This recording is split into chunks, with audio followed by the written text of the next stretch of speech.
Hello everybody, this is Cody. When I recorded our session last night, I forgot to check the audio inputs, so of course I didn't get any sound. So instead of just missing the whole session, I thought I would record this sort of director's commentary over the video and sort of give a recap of the session as we go. So at least we'll have a record of what happened. Here I'm doing my usual recap of the previous session, which the group visited Jessup the Red and was given this quest to find a magical item at a place called the Jarlmoot. The group then went to Targos and hired a guide called Yaselm, former member of the nomad tribes, and now a wilderness guide. And so then she led them towards the Jarlmoot.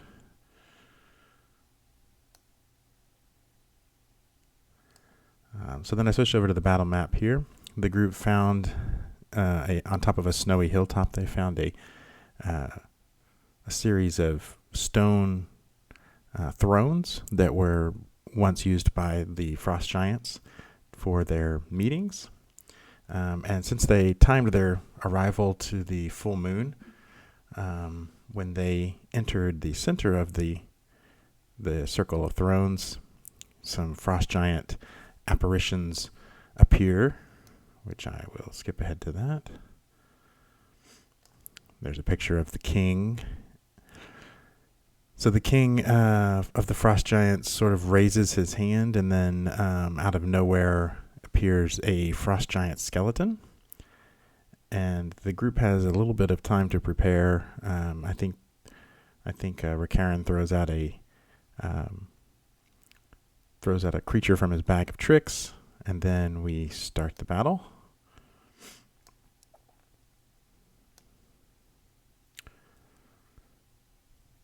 I think the giant weasel there, or giant badger that one of the group had thrown out, soaks up a couple of hits from the frost giant.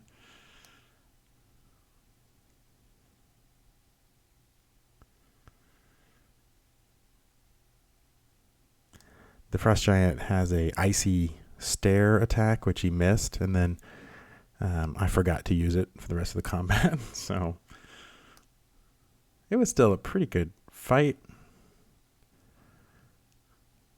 but the party eventually succeeded in destroying the frost giant.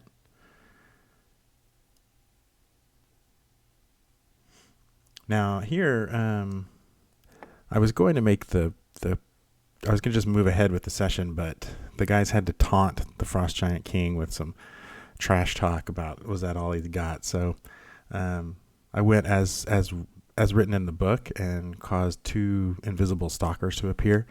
Now I'm not too great at, I don't really think I understand how invisibility is supposed to work in 5e, so I kind of fudged a few things there, and I also don't think I gave them some of the advantages that they were supposed to have, but it was still a pretty exciting fight, even though I think rolling with disadvantage all the time gets really frustrating. But the group did a good job of coming up with some interesting ways to eliminate that, and eventually they killed both of the stalkers. I think a huge help was that Harbin decided to use his second usage of the Orc Chieftain Stone, and the Orc Chieftain, once we realized his the damage that his great axe does, he was a huge help in this fight.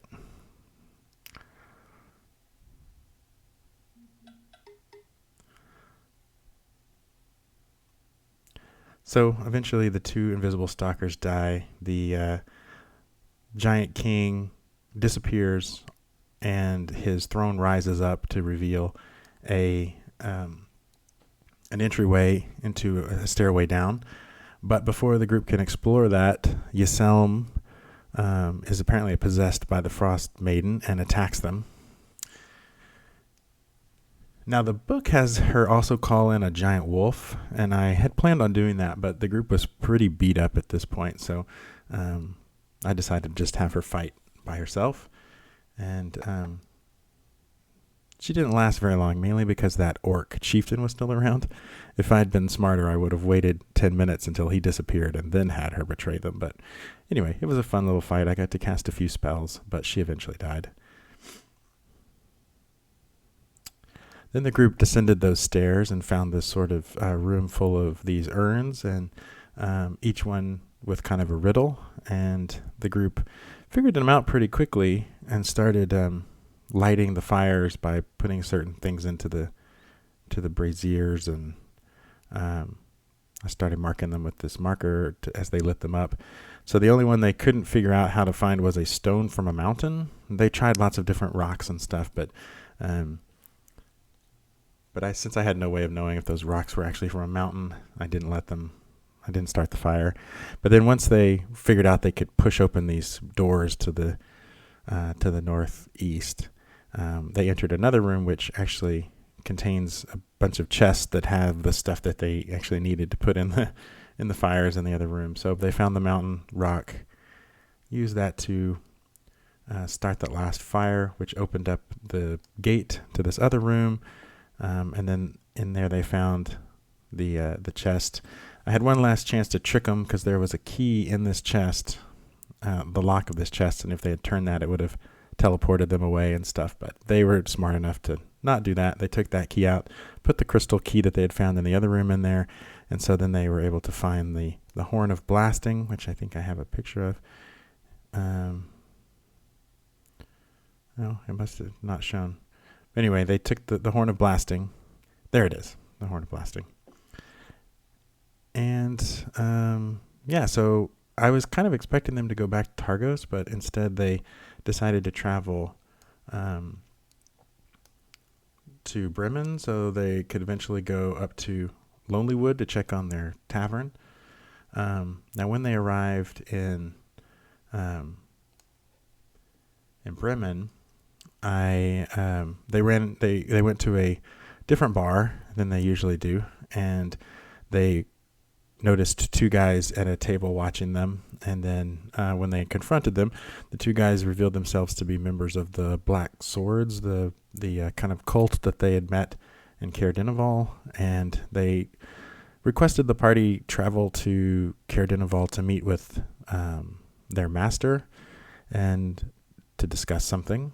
The party asked if that master was Cardroth, the tiefling that they had met with earlier, and they said no, that this came from a higher power. But the group seemed to sort of not be very interested in that, so they pretty much ignored that encounter, I think. Then they went back to the dwarf boat owner that they had met with before, and were able to convince him to loan them one of their boats, and they went out and visited the awakened dinosaur in the lake and had an interesting discussion with him. They gave him one of the magic fish that they used the magic fishing hook to catch, which was pretty funny. Then he took them on to Lonelywood. And that's pretty much where we ended the session. Here they arrive at Lonelywood. I did tell them to level up their characters before the next session, and then we'll start here with checking in on their new tavern. Hopefully I will remember next time to check the audio inputs, and then I won't have to do this again. So thanks for watching. I'll see you next time.